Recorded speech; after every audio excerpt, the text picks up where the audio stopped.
in this country, only 7% are ready to provide services.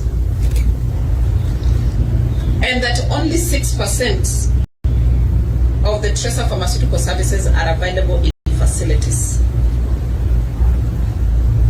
I am more proud that indeed we changed the laws to provide healthcare in this country.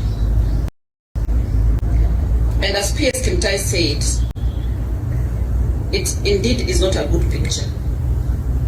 But I have said before and I will say again, the beginning of finding a solution is knowing and acknowledging the problem, which this report is a clear indication of where the problem is, and therefore I'm confident that we are going to find solutions.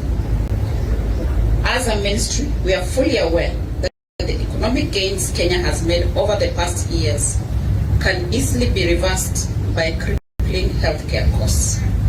And for that reason, we have made the attainment of universal health coverage a critical pillar of our strategy for sustained economic development. Ladies and gentlemen, our most pressing need now is a much greater convergence of all stakeholders towards the common goal of an improved healthcare delivery system. As it has been said earlier, we now know where to invest. And even the development partners, now when we ask for support, you know why we are asking, and you even have a choice of pointing on what page of this report you actually want to support us.